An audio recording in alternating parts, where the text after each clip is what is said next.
জিজ্ঞাসা করো দাদা কেমন আছে, জিজ্ঞাসা করো জেঠিমা কই, জেঠু কই, জিজ্ঞাসা করো।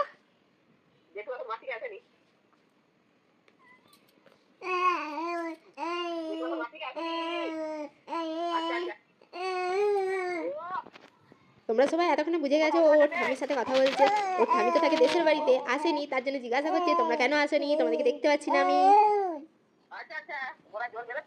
তোমাদেরকে অনেক মিসই করছি আমি। আজকে ওর অনেক কথা বলার মুড হয়েছে।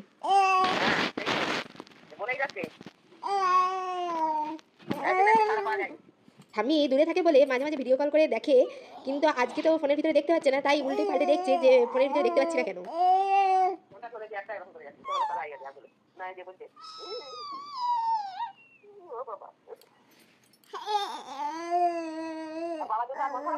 ও তো জানে ওর বাবা ডিউটি ছেড়েই চলে আসবে, তাই আর ওর মন খারাপ হচ্ছে না।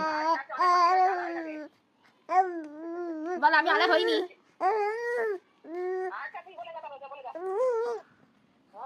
এ নাও, এ নাও, জিজ্ঞাসা করো আমি দুপুরে কি খেয়েছো। আর দিদিমা কি করছে, দিদিমা? দিদিমা বলো দিদিমা আমার জন্য খাবার বানাতে গেছে। তোমাদেরও কি চৈসোনার সাথে কথা বলতে ইচ্ছা হচ্ছে? চয়ের কথা শুনে যদি চৈকে বেশি বেশি ভালোবাসতে ইচ্ছা হয় তাহলে একটা ছোট্ট লাইক করে দিও চয়ের জন্য। একবার কথা বলা শুরু করলে আর যেন কথা বলা শেষই হয় না, পুরো ঘরকে মাতিয়ে রেখে দিয়েছে। যারা আজকে ভিডিওটা দেখছো তাদেরও পরিবারে কি এরকম ছোট্ট সদস্য আছে যারা পুরো ঘরটাকে মাতিয়ে রাখে? তারা অবশ্যই কমেন্ট করে জানিও।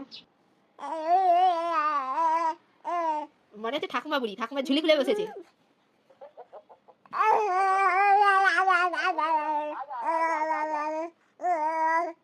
দেখো তোমাদের চৈসোনাকে এত কথা বলার পরে অ্যাটলিস্ট লাস্টে স্টপ হলো।